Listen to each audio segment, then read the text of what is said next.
Hello friends, स्वागत है आप सभी का CBBKL SST में। आज के इस वीडियो में माइक्रो टीचिंग लेसन प्लान के बारे में बात करने वाले हैं। किस प्रकार से आप माइक्रो टीचिंग के लिए लेसन प्लान बना सकते हैं।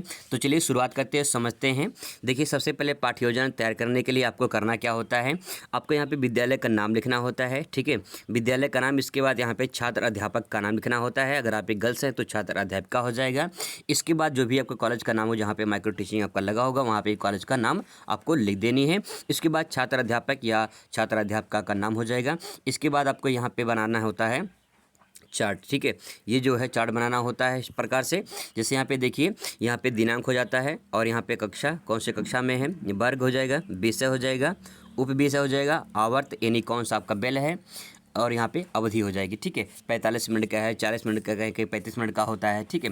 तो आप उस प्रकार से बना लेना है। और जो आज हमारा प्रकरण है वो है आपका सिंधु घाटी सभ्यता, ठीक है। इसके बाद आपको यहाँ पे लिख देना है सिंधु घाटी सभ्यता, आज हमारा ये प्रकरण है, ठीक है, टॉपिक है।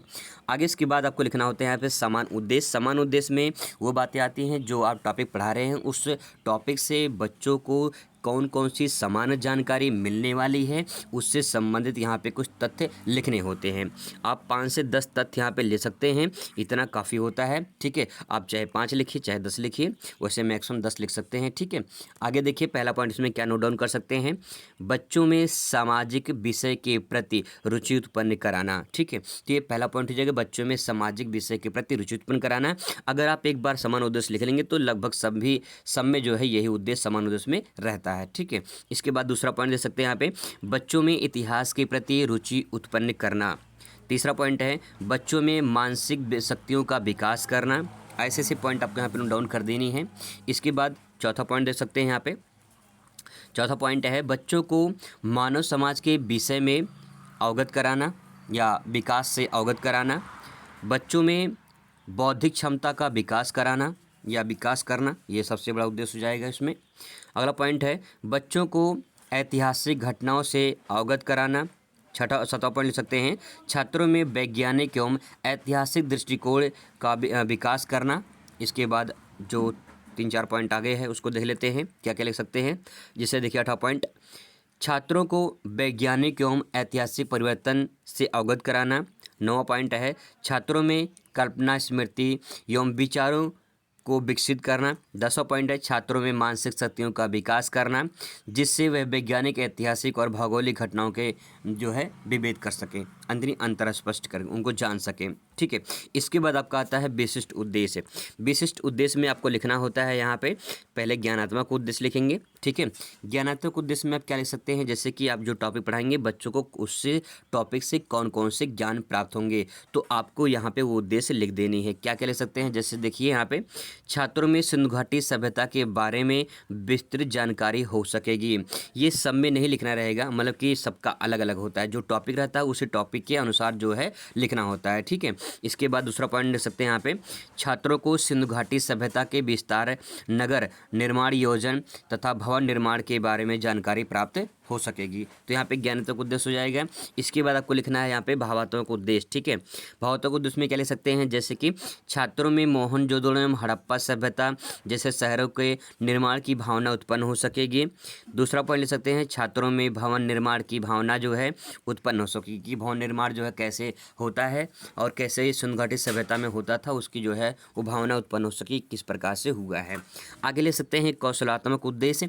जब आप टॉपिक पढ़ा देंगे तो बच्चे को उस टॉपिक से संबंधित कौन कौन से कौशल उनके अंदर विकसित होंगे, यहाँ पे नोट डाउन करना होगा। जैसे कि छात्र हड़प्पा सभ्यता के समय प्रचलित मुद्रा के बारे में जान सकेंगे, जानकर उसकी जो है कौशिक यानी कौशल जो है उसके अंदर अपनी विकसित कर सकेंगे, किस प्रकार से मुद्रा का वहाँ प्रयोग होता था, ठीक है। इसके बाद दोस्तों आता है आपका यहाँ पे सहायक सामग्री। सहायक सामग्री में जो भी आप सहायक सामग्री लेकर जा रहे हैं वहाँ पे नोट डाउन कर देंगे। जैसे सिंधु घाटी सभ्यता को दर्शाया गया एक चार्ट ले लेंगे, ठीक है। बाकी चौक, डस्टर, ये सब तो कॉमन चीज़ें वहाँ पे रहता है, आप चाहे तो इसमें ले सकते हैं, कोई दिक्कत नहीं है। इसके बाद पूर्व ज्ञान। देखिए, पूर्व जो ज्ञान होता है ये पहले से बच्चों को कौन सा ज्ञान है, मतलब ये जो टॉपिक आप पढ़ा रहे हो, जब आप प्रस्तावना प्रश्न करते हैं तो उससे संबंधित प्रस्तावना प्रश्न से संबंधित जो है यहाँ पे पूर्व ज्ञान होना चाहिए। जैसे कि आप यहाँ पे दे सकते हैं, यहाँ पे क्या नोट डाउन किया गया है, पहला पॉइंट यहाँ पे कि छात्र विश्वविद्यालय के नाम से परिचित हैं, ठीक है, भारत के नदियों के बारे में जानकारी रखते हैं। तीसरा पॉइंट ले सकते हैं, सिंधु घाटी सभ्यता के नाम से परिचित हैं। तो ये जो है पूर्व ज्ञान जो है यहाँ पे बच्चों को है। अब इसी से संबंधित आपको प्रस्तावना प्रश्न बनाना है, ठीक है, क्योंकि जो प्रस्तावना प्रश्न होते हैं जो आप यहाँ पे कर रहे हैं, इनका मतलब होता है कि आप प्रस्तावना प्रश्न कर रहे हैं कि उस टॉपिक पे पहुँचने के लिए, जैसे मान लो मैंने बताया था कि ये छत है, ठीक है, अगर इस छत पे आपको जाना है तो इस छत पे जाने के लिए आपको सीढ़ी बनाना पड़ेगा, ठीक है। जब आप सीढ़ी बना लेंगे तो आप इस यहाँ पे छत पे चढ़ जाएंगे। जब यहाँ पे छत पे चढ़ेंगे तो आप इस सीढ़ी के द्वारा तो चढ़ेंगे। इसी प्रकार से अगर आपको अपने टॉपिक पर जाना है, अपने प्रकरण पर जाना है, तो सबसे पहले आपको प्रस्तावना प्रश्न करना होगा। जो प्रस्तावना प्रश्न है ये सीढ़ी का काम करता है आपके टॉपिक तक पहुँचाने के लिए। तो टॉपिक पे पहुँचाने के लिए जो प्रस्तावना प्रश्न करेंगे वो बच्चों को पहले से जानकारी होनी चाहिए, वही जो है प्रस्तावना प्रश्न होता है। तो जब बच्चों को पहले से जानकारी होगी तो वही तो आपका हो जाएगा पूर्व ज्ञान, ठीक है। तो वही बात यहाँ पे कही गई है। आगे देख सकते हैं यहाँ पे प्रस्तावना प्रश्न में, तो यहाँ पे लिखेंगे छात्र अध्यापक क्रिया, ठीक है, आपने कौन कौन से सवाल किए हैं। इसके बाद यहाँ पे छात्र क्रिया, उन्होंने कौन से सवाल का जवाब दिए हैं, ठीक है। इसके बाद यहाँ पे देखिए पहला पॉइंट लिखेंगे, दुनिया का पहला विश्वविद्यालय किस देश में स्थित है। तो यहाँ पे भारत, मतलब बच्चे बता दें कि भारत देश में स्थित है दुनिया का पहला विश्वविद्यालय, ठीक है, भारत में स्थित है। अब यहाँ पे देखिए अगला पॉइंट, भारत के कुल प्रमुख नदियों के नाम बताओ। जैसे कि कुछ नाम बता देंगे बच्चे, कुछ तो कुछ बता देंगे, जैसे गंगा है, यमुना है, सिंधु है, ब्रह्मपुत्र है, कुछ नाम बता देंगे, ठीक है। इसके बाद सिंधु नदी के किनारे किस सभ्यता का विकास हुआ है। तो सिंधु नदी के जो सिंधु नदी है उस नदी किनारे कौन से सभ्यता का विकास हुआ है। तो हो सकता है कुछ बच्चे बता दें कि सिंधु घाटी सभ्यता का विकास हुआ है, ठीक है। अगर नहीं बता पाते तो ही समस्या हो जाएगी, अगर बता देते हैं तो टॉपिक वहीं से लेकर आपको अगले सवाल कर लेनी है। सिंधु घाटी सभ्यता के बारे में आप क्या जानते हैं। तो हो सकता है बच्चे उतना ना बता पाएँ और समस्या हो जाए, समस्या तक प्रश्न आ जाए, फिर आपको यहीं पे जो प्रश्न आ जाएगा, समस्या हो जाएगी बच्चों के लिए, तो आपको टॉपिक मिल जाएगा और आपको यहाँ पे लिख देना है उद्देश्य कथन कि आपका क्या टॉपिक मिल चुका है। आज बच्चों, आज हम सिंधु घाटी सभ्यता के बारे में विस्तृत अध्ययन करेंगे। तो ये आपका टॉपिक मिल चुका है। अब इसके बाद आता है यहाँ पे सबसे मेन पॉइंट, प्रस्तुतिकरण, ठीक है। ये सबसे महत्वपूर्ण होता है प्रस्तुतिकरण। जैसे इसमें कुछ पॉइंट नोट डाउन करना था, इस यहाँ पे क्रम संख्या लिख देंगे, यहाँ पे शिक्षण बिंदु लिख देंगे, यहाँ पे छात्र अध्यापक क्रिया, यहाँ पे छात्र क्रिया, यहाँ पे श्यामपट्ट कार हो जाएगा, ठीक है। अब इसके बाद यहाँ पे प्रश्न क्या था, प्रश्न था भारत की प्रमुख नदियों के नाम बताओ। तो गंगा, यमुना, कुछ भी नाम बताएंगे बच्चे, सिंधु, ब्रह्मपुत्र कुछ बता देंगे।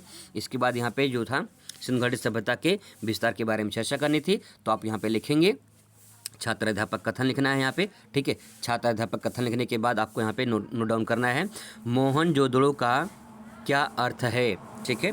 तो यहाँ पे बताएंगे बच्चे कि क्या अर्थ है। तो अगर बच्चे बता देंगे कि हाँ मृत्यु का टीला, तो अच्छी बात है, कुछ बच्चे बता देंगे और नहीं बता पाते हैं तो यहीं पे आप समस्या प्रश्न यहीं पे हो जाएगा, ठीक है।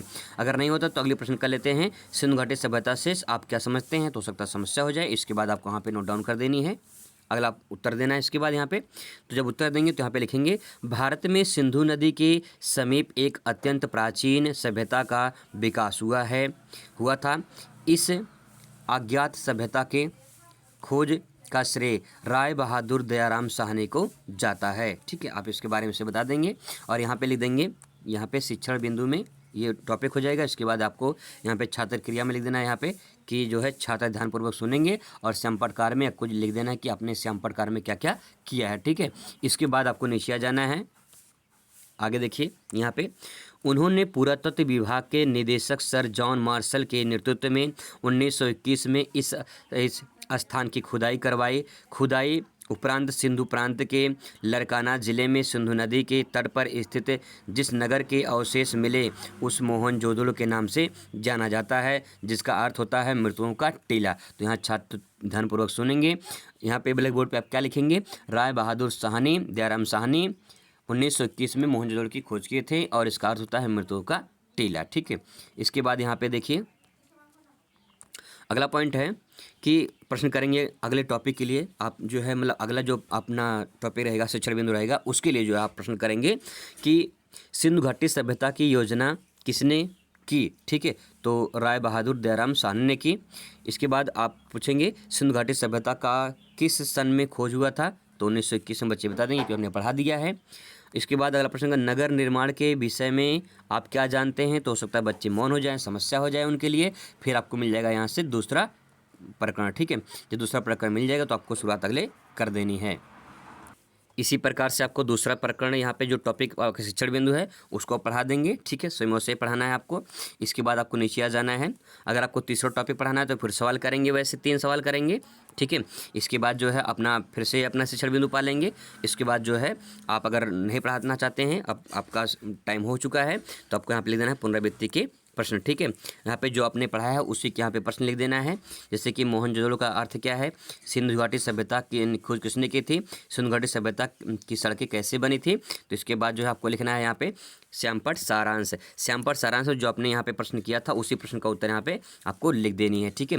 जैसे मोहनजोदड़ो का अर्थ है मृदों का टीला, दूसरे प्रश्न का उत्तर है सिंधु घाटी सभ्यता की सड़कें समकोण प्रकार की थी। तीसरा पॉइंट हो जाएगा सिंधु घाटी सभ्यता की खोज राय बहादुर दयाराम साहनी ने की थी, ठीक है। इसके बाद जो है आपको यहाँ पे आ जाना है नीचे, यहाँ पे कक्षा कार्य और निरीक्षण कर देना है। जो भी आपने दिया है उसको कक्षा कार्य और वो बच्चे उतार रहे हैं कि नहीं उतार रहे हैं अपने कॉपी में, उनका निरीक्षण करना है। तो सिंधु घाटी सभ्यता की जानकारी जल निकासी प्रणाली का अर्थ कार्य देखकर छात्र अध्यापक घूम घूम कर निरीक्षण करें क्या बच्चे काम कर रहे हैं कि नहीं कर रहे हैं। इसके बाद लास्ट पॉइंट में आपको यहाँ पे गृह कार्य दे देना है, ठीक है। गृह कार्य में 2 से 3 प्रश्न आपको दे देनी है, क्योंकि सारे टीचर देंगे तो आपको जो है 2-3 प्रश्न दे देना है आपको भी। सिंधु घाटी सभ्यता के किस नदी के किनारे स्थित है, दूसरा प्रश्न दे सकते हैं। सिंधु घाटी सभ्यता के मार्ग का नंबर और चौड़ाई, मतलब लंबाई चौड़ाई कितनी है।